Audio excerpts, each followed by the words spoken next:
Olha só, o pessoal aí que está fazendo a exposição, ergam as orelhas, ergam as antenas, porque essa mesa vai ser terrível. Olha só, as mudanças do empreendedorismo pós-pandemia. Nosso primeiro convidado, Chequinho, presidente da Adial, por favor. Uma salva de palmas, gente.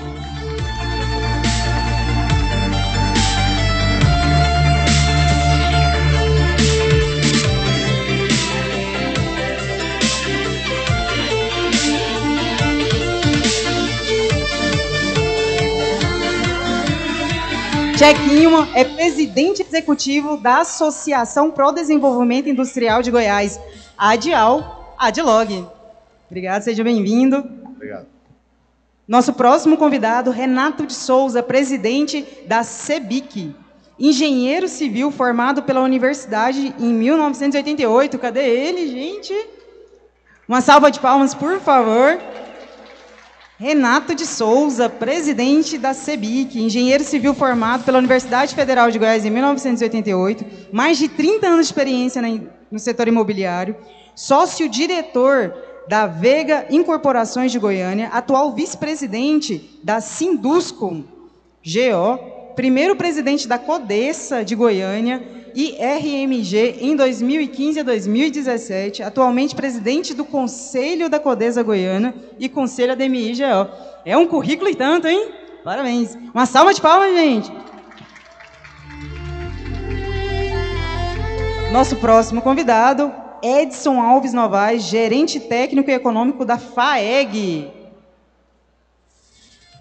Uma salva de palmas para Edson Alves. Edson possui graduação em... Deixa eu cumprimentar primeiro. Graduação em Ciências Econômicas pela Pontifícia Universidade Católica de Goiás em 1992, especialização em Economia Agrícola pela Universidade Federal de Goiás em 1993, mestrado em Economia pela Universidade Católica de Brasília em 2003, gerente técnico e econômico da Federação da Agricultura e Pecuária de Goiás de 96 a 2017, de 2017 a 2022 foi diretor executivo do Instituto para o Fortalecimento da Agropecuária de Goiás, IFAG. Do dia 1º de janeiro de 2023 até os dias de hoje, gerente técnico e econômico da FAEG, tem experiência na área de economia, com ênfase em economia. Gente, eu vou ter que pegar uma aula, né, de economia, né? Nossa Senhora. Tem experiência na área de economia e ênfase em economia, agropecuária e agroindústria, atuando principalmente nos seguintes temas: produção, aspectos quantitativos, produção agroeconômica, laticínios e cadeias produtivas do agronegócio. Política tributária, direcionando ao agronegócio aspectos socioeconômicos ligados ao setor agropecuário. Uma salva de palmas, gente. Nosso próximo convidado, Tiago Ciro Moral Zacopé, que está representando o Silvio. Uma salva de palmas. Tiago, a partir de 2021, assumiu a gerência de estudos, pesquisa e orientação voltado ao desenvolvimento na Secretaria de Desenvolvimento e Economia Criativa, SEDEC. Lembrando que ele está aqui representando o secretário, né, da Secretaria de Desenvolvimento e Economia Criativa. Uma salva de palmas, por favor. Nossa próxima convidada, Solange da Mata, diretora do grupo Nutriex e sócia da empresa Nutriex. Uma salva de palmas, por favor.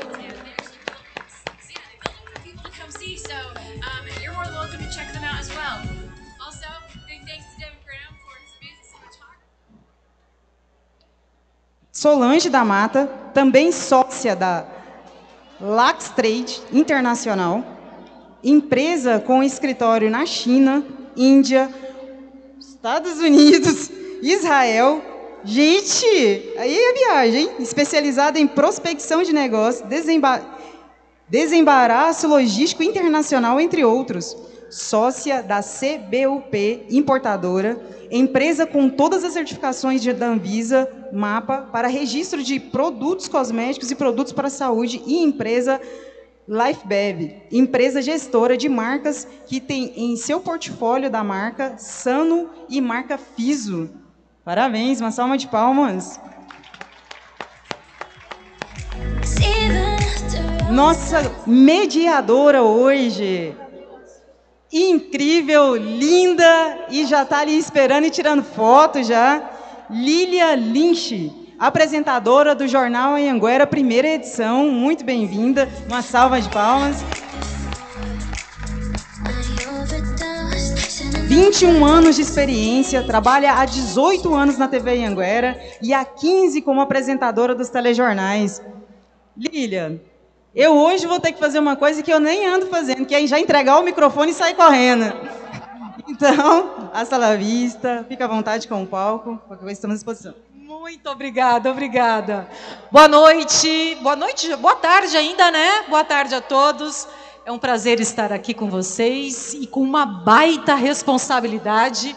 Boa tarde a todos os nossos convidados aqui, com essa responsabilidade de falar sobre um tema que eu tenho certeza que interessa e muito a todos nós.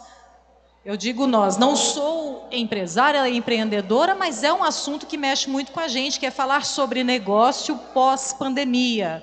Num momento em que a gente vê uma situação preocupante em todo o Brasil e em todo o mundo, porque o cenário hoje não está favorável, né? É um cenário de muita preocupação. E eu gostaria de começar por aí, um lado otimista. Depois desse período tão crítico, em que o mundo inteiro enfrentou um mesmo problema, e agora a gente enfrenta sequelas de uma doença nova, guerra, também uma guerra que tem assustado demais, e uma crise econômica que atinge o mundo inteiro. Como falar em empreendedorismo hoje, diante desse cenário? Quem gostaria de começar? Solange? Vamos lá? Pode ser. Boa tarde a todos. Obrigado aí pelo Breno, pelo Clóvis, pelo convite de estar aqui, podendo contar um pouco das nossas histórias, né? E falar um pouco desse cenário. Como você falou, vamos falar de otimismo. Eu sou muito mais do otimismo do que do pessimismo, em todos os aspectos. Eu acho que a pandemia, ela veio uma crise com ela, mas muitos setores também se privilegiaram dessa crise pandêmica, né? Se pensar na área da saúde, vou falar de players de indústrias farmacêuticas, eles ganharam muito dinheiro, né? Então, teve um lado ruim, obviamente, mas também teve muitos setores que tiveram rentabilidades acima da média nos últimos 3 anos. Então, isso é otimismo, né? Mas mesmo agora, pós-pandemia, eu tenho visto, na minha empresa, nós temos uma empresa de importação, que a cada dia eu tenho sido surpreendida por um cliente querendo trazer alguma coisa de fora. Porque está aquecido o mercado. Eu vou dar um exemplo para vocês, uma empresa italiana que está aqui no Brasil, que vende raquete de beach tênis. É uma raquete que custa R$3.000. Só esse ano a minha empresa já trouxe mais de 10 mil raquetes e já estão todas vendidas. Eu tenho uma carga saindo, uma carga chegando. Isso é o quê? Isso é pós-pandemia. Até porque beach tênis nem tinha antes da pandemia, é um esporte novo, né? E está em plena ascensão. Aí você pega, mas o empresário está trazendo a raquete, está ganhando dinheiro. Não, ele tem debaixo dele pelo menos 100 pessoas que vendem raquete individualmente. Compra dele um preço diferenciado, está indo para o interior de Goiás vender raquete de beach tênis e ganhando R$500 por raquete. Isso é otimismo. Isso são pessoas que estão empreendendo. E eu falo sempre que empreender, você não precisa ser dono de empresa para empreender. Eu já fui funcionária antes de ser empresária. Eu me considerava uma empreendedora, porque eu tratava o negócio do meu patrão como se fosse meu. E eu estava empreendendo a minha carreira. Então, não precisa... Às vezes a gente fala muito empreendedor, eu tenho que ser dono de uma construtora, né, Renato? Não, eu não preciso ser dono de uma construtora para ser uma empreendedora. Eu posso empreender vendendo lanche para os seus funcionários que estão trabalhando na sua construtora. Então, empreender não é um título que requer ter dinheiro para ter uma empresa. Empreender é você valorizar o seu trabalho, porque aonde quer que você esteja, você vai fazer o melhor que você pode. Então, você está empreendendo a sua carreira. E voltando, Lília, pós-pandemia, eu tenho várias situações assim dentro da minha empresa hoje, de clientes que há 2 anos atrás, ou antes de pandemia, estava ali numa situação mediana. Tem um cliente nosso que traz peças de automóveis da China. A gente traz para ele um container de peças a cada 40 dias. Ele refaz carros tipo Hilux, ele transforma uma Hilux 2019 numa Hilux 2023. Eu trago um container para ele que quase, falando em valores financeiros, quase R$1 milhão, abriu filial no Tocantins, no Maranhão, está subindo para o Norte e Nordeste, uma coisa que ele não tinha antes da pandemia. Então, está ruim, tem muitos segmentos que estão ruins. Vamos pegar as marcas de luxo. Saiu agora no Valor essa semana.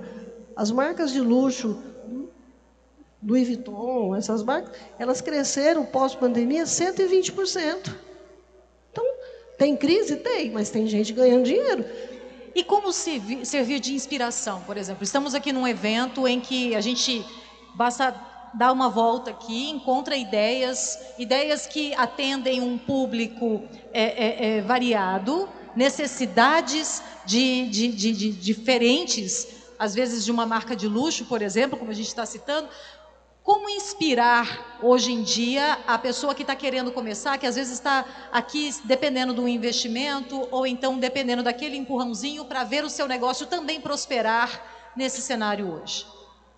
Check-in. Posso estar na... Claro, vamos lá. Primeiro, uma boa tarde, Lília, boa tarde a todos aqui da Expo Favela. Quero cumprimentar os líderes da CUFA Brasil, da CUFA Goiás, e nas pessoas do Breno e da amiga Neuzinha, que tocam muito bem todos os projetos aqui em parceria com a iniciativa privada, poderes públicos. É realmente uma satisfação participar dessa feira de oportunidades, que é isso que nós estamos acabando de falar. Esse aqui é um exemplo de oportunidades que a gente pode, junto com a iniciativa privada e pública, estar promovendo, impulsionando, estimulando o tempo todo. Nós passamos por momentos muito difíceis na questão da pandemia, um aumento do preço dos alimentos no mundo inteiro. Isso afetou o bolso da população, principalmente menos favorecida, e isso não pode ficar dessa forma. Nós temos que continuar buscando oportunidades de produzir alimentos, produzir serviços e os demais produtos com competitividade. E esse é o papel que a DIAL faz, junto com outras entidades do Fórum Empresarial, buscando esse desenvolvimento da economia, gerando emprego, gerando renda e gerando oportunidade de negócios. O que eu sempre digo é que para a fórmula do sucesso é relativamente simples. Basta ter o preparo para quando você encontrar uma oportunidade, quando você está buscando essa oportunidade, você consegue alcançar o sucesso. Agora, o preparo vem de que forma? O preparo não é só o preparo também da escola, também do treinamento, da capacitação, mas é que se você gosta de determinado segmento, mergulhe nele. A Solange é um exemplo disso. Ela mergulhou numa empresa que na época em Goiás acho que não existia nenhuma do segmento, e hoje é uma das maiores empresas do país. Então isso que oportunidades tem demais. O Brasil, falando de Brasil, tem tudo por fazer ainda. Nós temos milhares de quilômetros de estrada para fazer, temos milhares de investimentos em energia elétrica, em alimentos diferenciados. Aqui é tudo muito grande, são mais de 200 milhões de habitantes. Se você tem uma pegada de uma alimentação vegana, tem milhões que estão utilizando. A gente fala, é tudo muito grande, mas existe espaço para que os pequenos agreguem valor. Os pequenos produtores, exatamente, os pequenos comerciantes agreguem o seu produto e agreguem o valor, e é isso que eles precisam procurar. Aí a DIAL entra nisso também, para essa orientação, para agregar esses pequenos também, para que eles consigam um espaço? Sem dúvida alguma. A DIAL ela é composta por médias e grandes indústrias, né?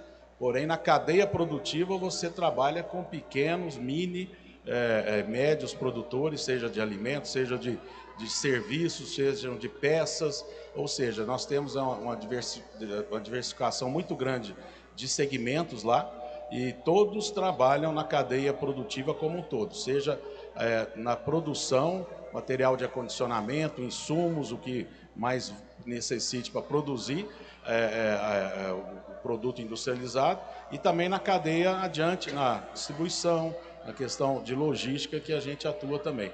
Então, essa rede toda, nós já temos aí estamos acompanhando a CUFA Goiás já há alguns anos, e esse casamento está dando certo por isso, porque tem surgido oportunidades de trabalho, de negócios, e até estão nos ajudando a garantir, a atender parte das 5.000 vagas que nós temos na indústria goiana de trabalho hoje. A CUFA tem atuado junto conosco, já conseguimos aí converter uma série de pessoas que estavam sem opção de trabalho para carteira assinada, valorizando a questão do trabalho CLT. Empreendedorismo é importante? Mas não adianta achar que todo mundo empreendendo, todos vão passar pelo funil da competitividade, do sucesso. Eu ressalto que a carteira assinada é também uma garantia de harmonia até no lar das pessoas, das famílias que estão com um ou mais membros da família com a sua carteira assinada e os benefícios que a empresa oferece.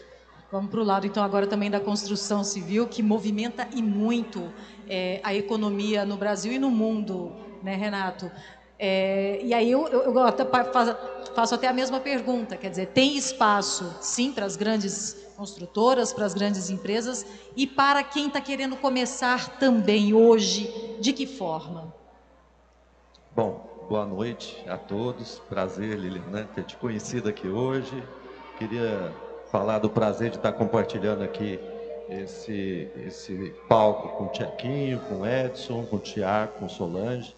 Agradecer o Breno e a CUFA pelo convite e parabenizar vocês que estão aqui no sábado tentando evoluir, tentando aprender. Já é o primeiro passo realmente em pessoas empreendedoras. Eu queria falar um pouquinho do otimismo e do Brasil. O Brasil é uma dos países que tem população acima de 200 milhões de habitantes. É um país gigantesco, continental, né? De riquezas ambientais, né? É um país sempre do futuro. A gente precisa trazer esse futuro para o presente, né? Através de uma mudança de atitude grande das pessoas que aqui vivem, né? Vocês precisam acreditar em vocês, cada vez mais. O que nós passamos na pandemia, eu já volto na construção, o que nós passamos no mundo na pandemia, ninguém achava possível fazer uma vacina no prazo que foi feito.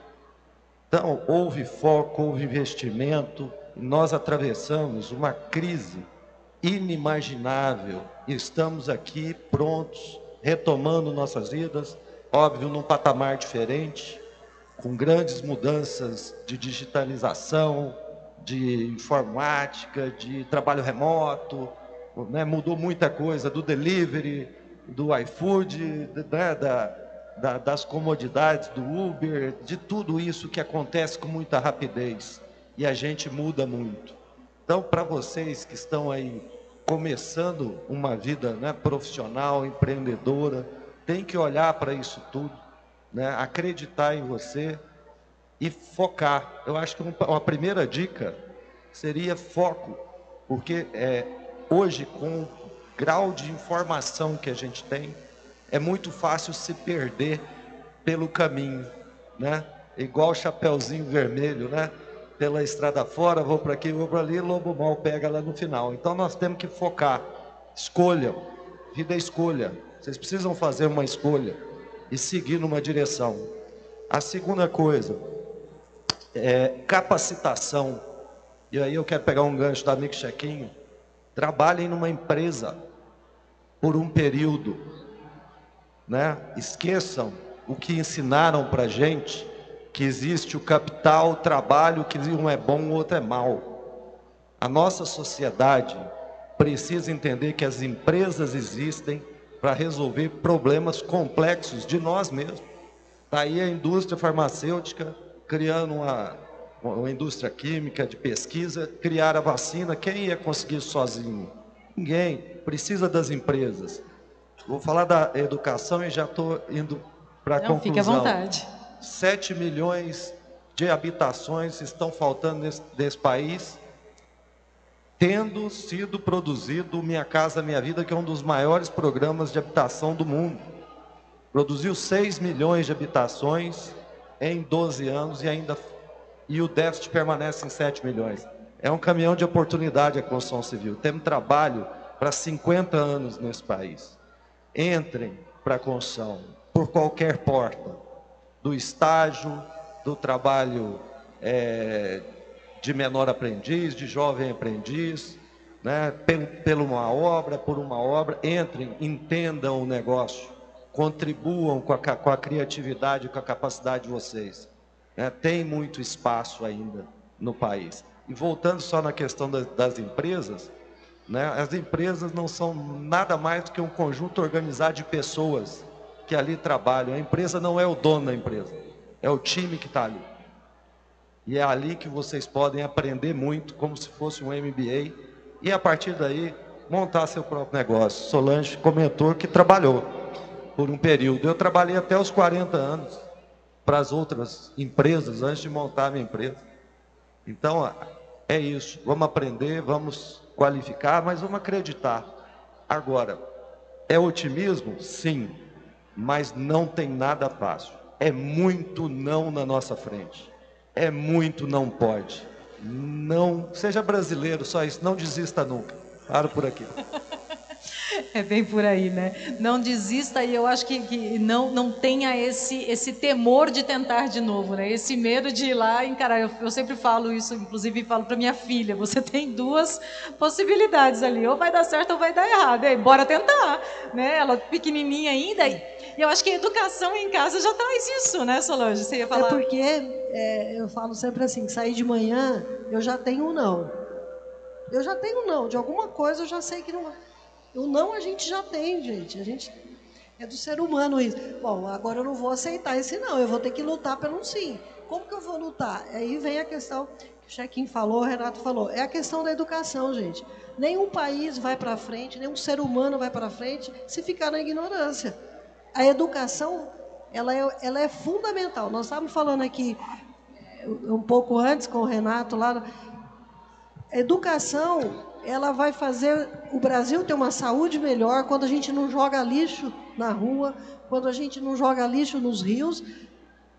Educação, não tem outra porta de saída que não seja a educação.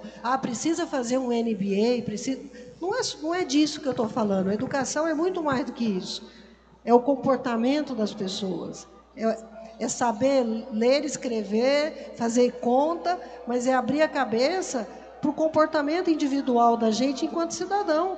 Quando eu jogo um lixo na rua, eu não tenho educação. Eu posso ser formada na maior escola do mundo de negócio. A semana passada, um carro na minha frente, um carro de luxo, a pessoa jogou um saquinho de lixo no chão, parado no semáforo. Essa pessoa tem educação? Ela não pode ter educação, porque se ela está fazendo isso na rua, o que ela faz na casa dela? Então, a educação é a porta de saída para todos. Não é que vai resolver os problemas nossos de cada dia, não é isso. Mas ela tem que estar numa base para que nos faça abrir a cabeça e enxergar o mundo. Eu falo que eu sou uma pessoa que, quando eu saio para fazer feiras, eu gosto muito de fazer feiras, gosto de andar em farmácia, gosto de andar em supermercado. Eu fico olhando a oportunidade. Eu só enxergo, eu só preciso ter um foco e falar, isso aqui pode ser uma oportunidade para mim. Então, eu acho que abrir a cabeça para esse sentido da educação, de saber que a gente tem não todos os dias, e tem não a gente quando funcionário, tem não quando a gente patrão. Não importa que situação que você está na cadeia, não a gente encontra todos os dias. É saber como buscar esse sim. E por isso passa mais uma vez pela educação. Educação, consciência, e aí entra uma série de coisas também, uma série de fatores, como, por exemplo, a preocupação com economia, meio ambiente. Gostaria até que você comentasse um pouquinho aqui com a gente, Edson, dentro da sua área também. Hoje, a grande preocupação em romper barreiras diante do que a gente está vivendo. Na sua opinião, qual seria ali se é que existe fórmula secreta? Boa tarde, Lília. Queria agradecer ao Breno, a toda a organização do evento pelo convite, né? Comenta aqui o Chequinho, o Renato, o Thiago, a Solange, que estão aqui conosco. Então, Lília, só para poder falar um retrospecto um pouco antes, né? A questão da pandemia, ela mostrou para todos os segmentos do setor produtivo, no modo geral, que a gente teve que se reinventar, né? Eu posso dizer, na minha opinião, hoje a gente tem um empreendedorismo antes e depois da pandemia. De todos os segmentos, seja do setor agropecuário, seja da indústria, seja do comércio, seja do serviço, né? Nós ficamos durante muito tempo, né, o mundo todo, confinado dentro de casa durante dias, meses. Infelizmente, tivemos milhares de mortes, mas nós tivemos que nos adaptar. Nós tivemos que reconstruir o modo da gente produzir, reconstruir o modo da gente poder empreender, né? E o setor agropecuário não foi diferente. Apesar, o setor agropecuário, diferente de outros segmentos que ficaram fechados, o grande impacto que a vida urbana teve, né, de fechamento de empresas, de fechamento de negócios, o setor agropecuário ele teve que continuar produzindo. E para continuar produzindo, para poder colocar esse alimento na mesa da população, ele teve que se reinventar. E aí que veio a grande revolução digital e tecnológica, que não só o setor agropecuário, mas todo o setor produtivo teve que ter, né? A questão da inteligência das coisas, inteligência artificial, mecanização, a questão das agritechs, né? E a questão que o Renato colocou, a questão dos delivery, né?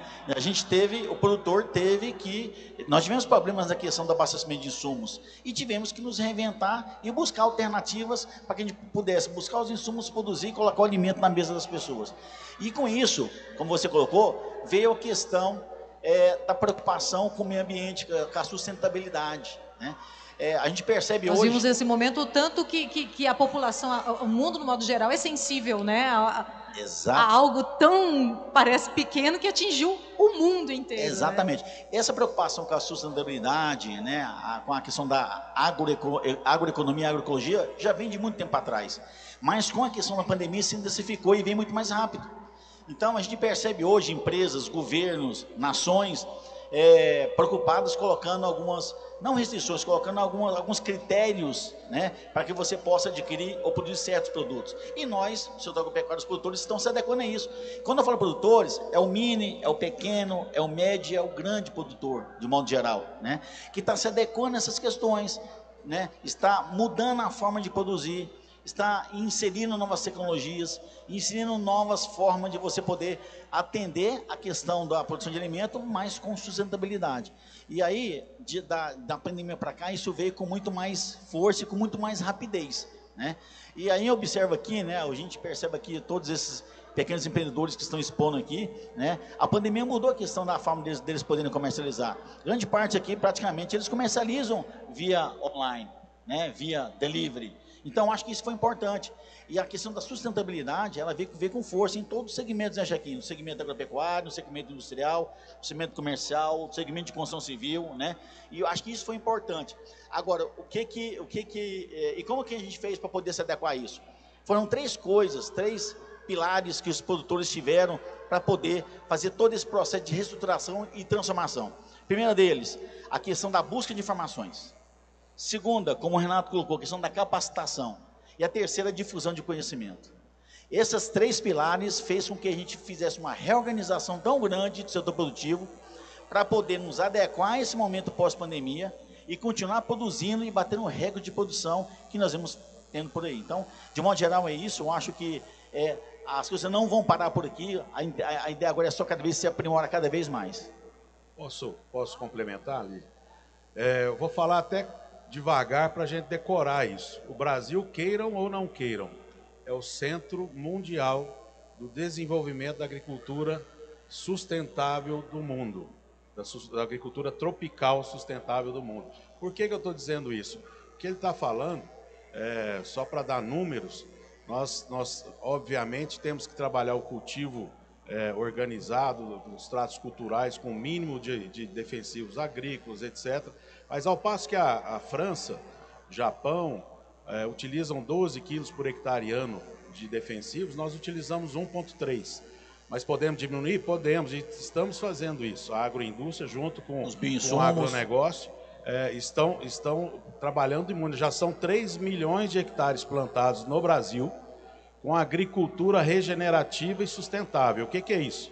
É aquela que pega os produtos da própria natureza, insumos, terriço de mata, esterco bovino, dejetos de suínos, transforma em biofertilizantes de alta produtividade, de alta eficácia, transforma fungos, bactérias em biodefensivos, né?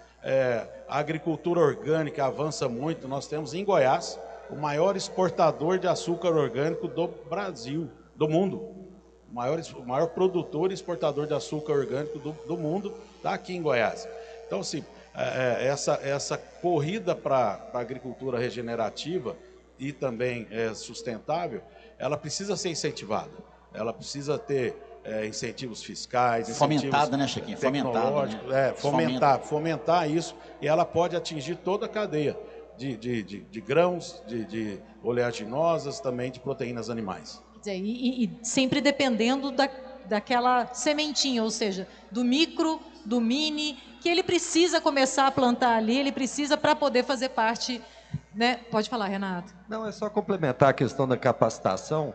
Tem SEBRAE, tem SESI, tem SENAI, tem SESC, existe SENAC, existe aí uma série de instituições que recorrentemente são muito boas para a porta de entrada, para começar essa capacitação profissional e empreendedora também. E aí eu quero colocar o Tiago também aqui na roda, o Tiago que é da Secretaria de Desenvolvimento e Economia Criativa, que mexe com a vida de quem está também aqui nesse início de negócio, que precisa desse incentivo. E a gente estava conversando antes até de entrarmos aqui, o Tiago estava me falando uma coisa muito interessante e importante. Eu estava até falando para ele, como é que a gente vence a burocracia? Existe essa preocupação, porque hoje é o que muita gente, né, enfrenta e esbarra. E o Tiago me deu uma notícia aqui muito boa, de um projeto. Eu gostaria até que você colocasse isso aqui, para que isso se torne público, Tiago, e que as pessoas não fiquem com medo de repente, dar um passo à frente. Ah, não, mas aí vai ser tanto papel, tanto documento, tanta assinatura que eu preciso reunir para conseguir montar e legalizar o meu negócio e formalizar o meu negócio. Mas o caminho está mudando, né, Tiago? Conte para a gente. Boa noite a todos, boa noite, Lilian, Tchequinho, Renato, Solange, Edson. É um prazer muito grande estar aqui em nome da SEDEC, que é a Secretaria de Desenvolvimento e Economia Criativa. E a Prefeitura de Goiânia vem adotando uma série de medidas voltadas para a desburocratização. Hoje, a abertura de empresa em Goiânia está passando por um processo de transformação. A gente já tem um site muito bom, que é o Empresa Fácil, e a gente quer potencializar ele ainda mais, diminuindo a quantidade de procedimentos. A Goiânia, entre as capitais brasileiras, não é a cidade nem mais cara e nem a mais demorada. Goiânia é uma cidade que ela tem um excesso de procedimentos, que foi identificado. A gente tem 16 procedimentos, e o nosso objetivo é chegar a 6 procedimentos e, num futuro próximo, tentar se equiparar às cidades como Curitiba, que são 4 procedimentos. Então, o nosso objetivo é como desburocratizar, facilitando para que as pessoas abram empresa da maneira mais fácil possível, que é tendo que dar menos comandos, né? Quando a gente pensa nisso, a gente leva em consideração na SEDEC, e é uma fala que eu compartilho com os colegas, que é, todo empreendedor ele tem que ser um otimista com uma estratégia. Não adianta só ser otimista e acreditar que o seu negócio vai dar certo e não ter um plano de negócio, não conhecer o que é gestão e não ter uma mentalidade empreendedora. E quando eu digo mentalidade empreendedora, é importante que todo empreendedor carregue consigo a ideia de ser resiliente. Você vai enfrentar dificuldades, você vai enfrentar problemas, mas se você não tiver um plano e não acreditar no seu plano, ninguém vai acreditar, porque o negócio, no limite, é seu, ou do seu sócio, ou de quem você compartilha ele. Então você tem que ter uma estratégia, e você também tem que ser otimista. Se você não acha que o seu negócio vai dar certo, ele já não deu certo. O otimismo faz parte da mentalidade empreendedora. Conseguir combinar ambos. E o que a gente traz na secretaria é justamente como fomentar essa mentalidade empreendedora. Goiânia é uma cidade em que abre-se muitas empresas, Goiânia é uma cidade que movimenta-se muito dinheiro, sobretudo na parte de serviço, e o nosso objetivo agora também é fomentar a parte da indústria, igual a DIAL, CEBIC, instalar em Goiânia os polos de desenvolvimento econômico. Forçar Goiânia uma espécie de correção de rota no passado que não foi bem feita, que é Goiânia sempre foi vista como uma cidade só de serviço, que não precisaria da indústria. Mostrou-se o crescimento de qualquer cidade que limita-se à rede de serviço, num determinado momento ela atinge um teto e não ultrapassa. Com a indústria, a gente pretende ultrapassar esse teto. A gente vê o exemplo de cidades próximas aqui, conurbadas, até como a Aparecida de Goiânia, que investiu na implementação de polos industriais, e a gente vê o crescimento da cidade. Goiânia precisa fazer isso. E a SEDEC é um local onde a gente pensa isso. E para complementar, não adianta instalar indústria, não adianta abrir um negócio se eu não entendo do meu negócio, se eu não tenho um feeling de empreendedor e uma noção de educação empreendedora. Então, um dos nossos objetivos na SEDEC é fomentar a educação empreendedora. E para isso, 2 palavras-chave que vocês nunca mais vão esquecer: soft skill e hard skill. Soft skill é habilidades interpessoais. Saiba conversar, saber quem é seu público, quem compra do seu produto. E hard skill é como eu produzo o meu produto, o que tem nele, como eu vendo ele. É o conhecimento técnico, esse é o hard skill. Combinar as 2 premissas é fundamental para que o seu negócio vá adiante. Isso porque, como eles falaram, sobretudo Renato, Tchequinho, Edson, Solange, tudo é um nicho hoje. Não existe mais consumo de massa. A revolução pós-pandêmica mostra que o produto que você gosta, não necessariamente seu vizinho vai gostar. Então, aquilo que você compra dialoga com você. Então, não acredite que o que o seu colega faz, você vai fazer e vai dar certo, porque às vezes não vai. Acredite no seu produto, conheça ele e saiba vender ele.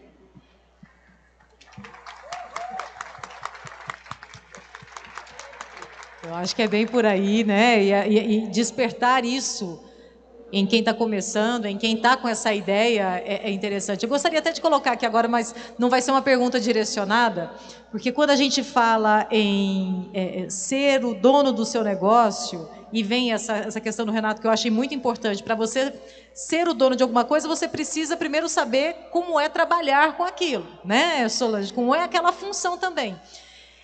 Eu gostaria de deixar uma coisa aqui, muita gente pensa assim: vou abrir o meu negócio e vou fazer o meu horário de trabalho. Vou folgar quando eu quiser. Grande engano esse. Quando você abre o seu negócio, você esquece que você tem 8 horas por dia. Você tem 24 horas por dia para trabalhar e pensar o seu negócio. Porque quando a gente trabalha para alguém, de carteira assinada, né, que é importante também, lógico, deu 8 da manhã eu tenho que entrar, deu 18 horas eu vou bater meu cartão e dane-se meu patrão com o problema que ficou, que eu vou resolver ele só amanhã. Quem que fica com o problema, né? O patrão o tempo inteiro. Então, vocês têm que entender que vocês vão ser o patrão. Então, não tem essa de 8 horas por dia. São 24 horas pensando no seu negócio. Eu, por exemplo, eu acordo à noite pensando: como que eu vou fazer para vender mais água amanhã? Como que eu vou fazer... eu estou pensando como patrão, né? Então, vocês também, quando pensam em ser patrão, esquecem que não serão 8 horas por dia, serão 24. E aí tem que abdicar muitas vezes do lazer, do jogo de futebol com os amigos, do shopping no final da tarde, e às vezes até da própria família. Quantos de nós aqui, eu já fiz muito isso, de viajar na segunda-feira e voltar para minha casa na sexta-feira à noite. Então, patrão é isso, é abdicar, tem que ter resiliência mesmo, conforme já foi dito aqui, e tem que se abdicar de muitas coisas. E isso é muito difícil, porque quando você depara com algumas situações de abdicação, você fala: nossa, quando eu trabalhava lá naquela empresa era tão bom, porque dava 6 horas, eu ia embora e deixava o resto para amanhã. Patrão não pensa assim. Lília. A Solange falou, é acordar à noite e pensar amanhã. Ainda o duro é pegar no sono, é mais difícil ainda. Não, eu queria comentar o seguinte: a primeira empresa que você vai tomar conta é você mesmo. Seja trabalhando 6 horas, 8 horas, o que você faz com as outras horas do seu dia? Você está se preparando, você está estudando? Como é que está a sua empresa? Você está gastando mais do que você consegue receber? Então, cuida da sua primeira empresa, que é você mesmo. É isso que eu queria. Mesma coisa para quem trabalha no campo, né? Ser fazendeiro não é ficar ali só. Exatamente, né? Como a Solange colocou. Você tem hora para levantar, mas não tem hora para dormir, né? Principalmente na questão do campo, né? Os produtores, de modo geral, principalmente o pequeno produtor, aquele produtor que produz leite, né? Que tem que acordar de madrugada para poder ordenhar, aí tem que fazer a questão de todo o trato dos animais, é o dia inteirinho trabalhando para chegar às 3 horas da manhã e ordenar aquela vaca.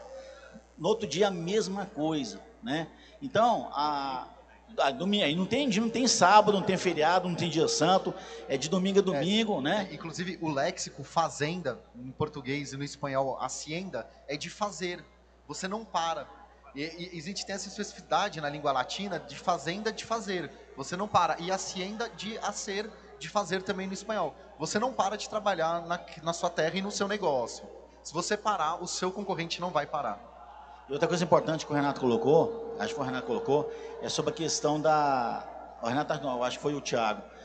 Hoje você não tem um produto para massificar para todo mundo.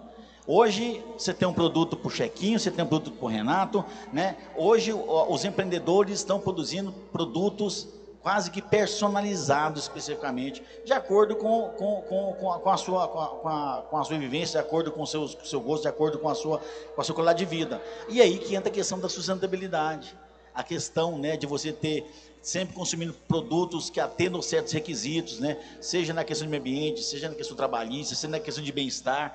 Então isso hoje vem com muita força, né? E a gente tem que se adequar a essas questões, né, Chequinho, e produzir para atender esse novo consumidor que está aí. E essa diversificação é muito boa, porque você acaba gerando vários processos produtivos.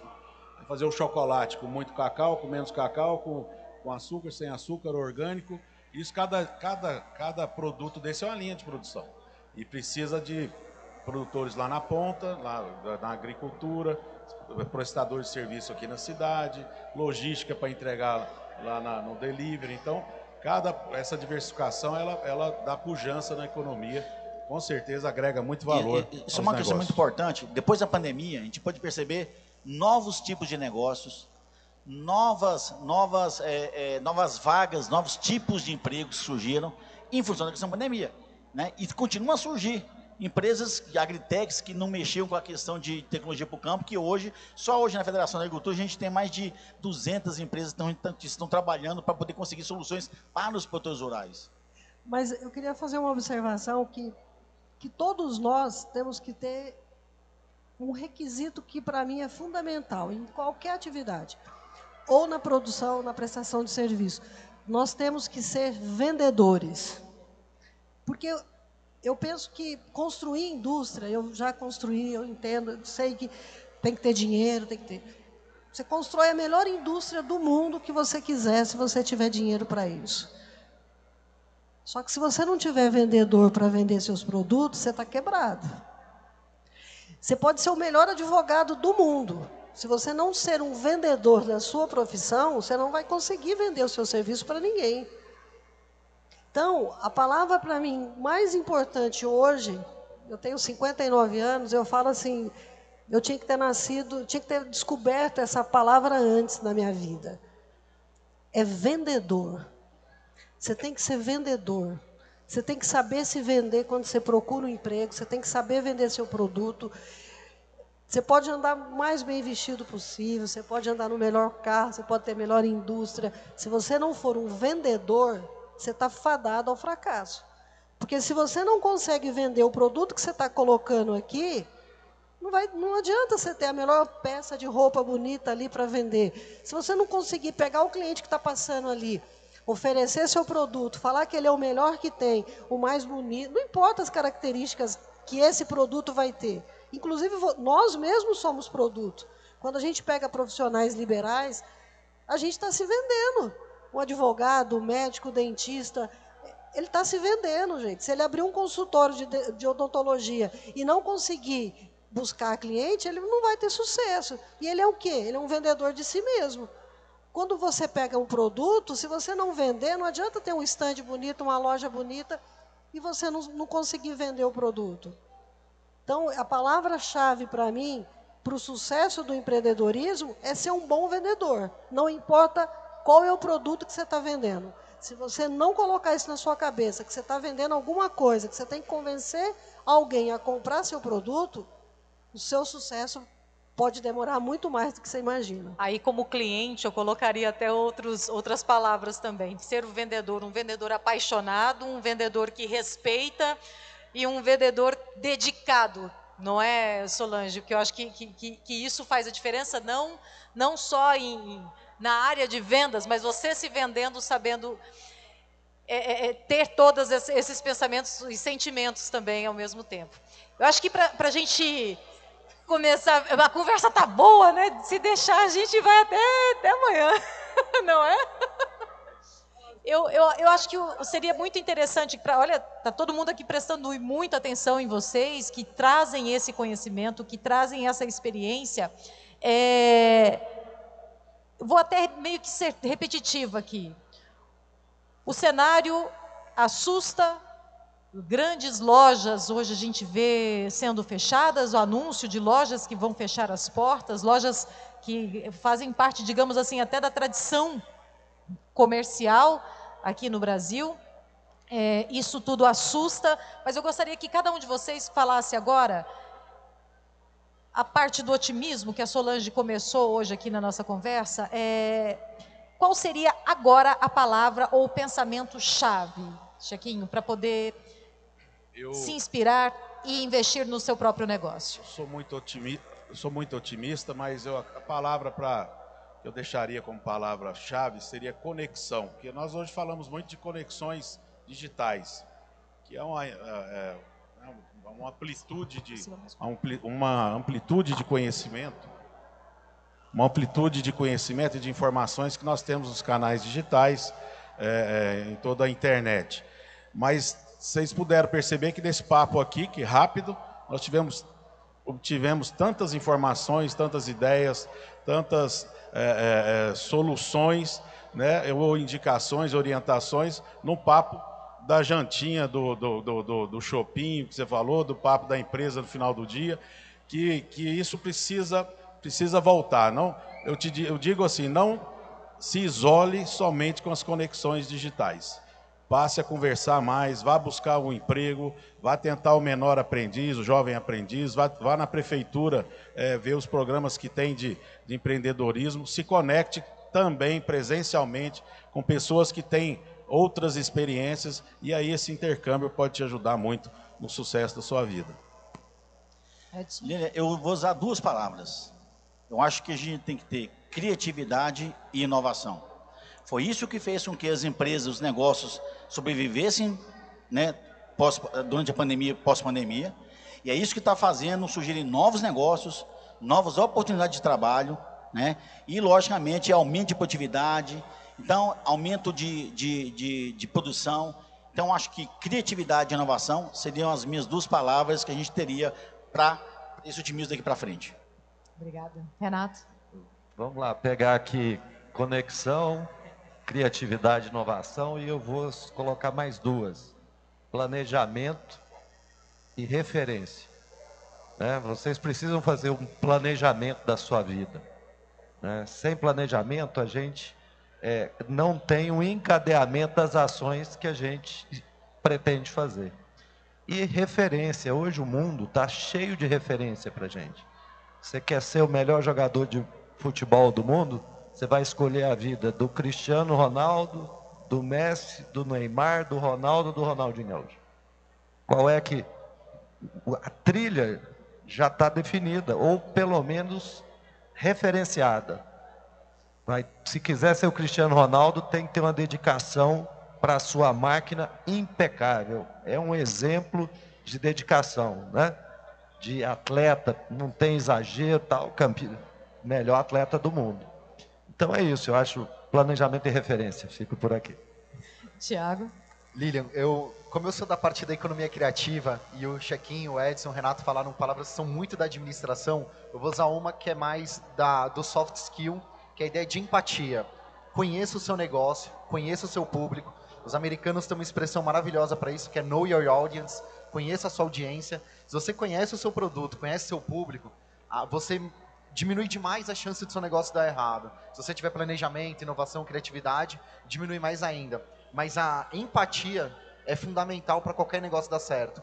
Não trate o seu consumidor como sendo a última pessoa com quem você queira falar. Ele vai ser sempre a primeira. O seu negócio só existe porque existem pessoas que demandam você. Senão o seu negócio não existe.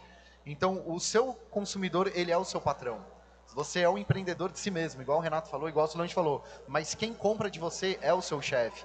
Lembre disso, fale dele como se você conhecesse-o. E se você não conhece, aprenda a conhecê-lo. Se você tiver empatia e tiver resiliência, eu acho que a coisa caminha bem no seu negócio. Acho que sobrou pouca coisa para mim falar, né? Mas tem duas coisas que para mim são importantes. Eu acho que a resiliência de tudo isso que foi dito, você tem que ter resiliência naquilo que você se propôs a fazer. Só que tem uma palavra para mim que eu já pratiquei muito. Mude de rota quando você vê que tem que mudar. Mudar de rota também é uma opção. Não adianta você achar que vai fazer aquilo que você quer, o seu Ronaldinho. Em algum momento, se você descobrir que não vai ser o Ronaldinho, que seja o... Não entendo muito de futebol, mas, enfim, muda de rota. Eu já mudei a rota da minha vida, eu trabalho há 45 anos. Estava contando para a Lília, trabalho desde os 14. O meu primeiro emprego de carteira assinada, eu tinha 14 anos. Eu já mudei de rota várias vezes. Porque tudo tem um limite. Nós, como seres humanos, temos um limite nosso. Não adianta eu querer ser um Ronaldinho, ou, né? Não, se você não tem vocação para aquilo. Você vai sofrer, vai se desgastar, vai gastar um dinheiro, enfim, muda de rota quando achar que tem que mudar. Agora, quando tem que achar que mudar, aí, gente, é de cada um. Aí é o que está dentro da gente. Aí é mais do que conhecimento, é mais do que dinheiro, é mais do que qualquer outra coisa. É o que nós somos, é o que cada um de nós tem dentro de si que vai ter que descobrir. Muitos descobrem mais cedo, mudam de rota mais cedo, têm sucesso em outras carreiras. Muitos vão até o fim da vida quase para descobrir que não era aquilo que te deixava feliz, não era aquilo que te realizava. Passou uma vida inteira sendo infeliz, fazendo... Quando mudar? Aí é de cada um, aí está dentro do coração de cada um, e não é nenhum de nós que estamos aqui, se somar as nossas experiências como seres humanos, profissionais, que vamos conseguir passar isso para ninguém, porque é de cada um. Muda de rota quando precisar. Eu quero aqui agradecer a todos vocês a atenção. Nós sentimos isso aqui, os olhares o tempo inteiro. Obrigada, obrigada pela aula, verdadeira aula que vocês deram aqui. Eu confesso que é inspirador, é de grande valia. Eu aprendi bastante também. Espero que todos vocês tenham aprendido e que daqui para frente consigam pescar isso sempre que for necessário. Muito obrigada, obrigada à organização pelo convite também aqui, pela participação. Parabéns a todos pelas iniciativas. Uma boa noite. Obrigada, gente.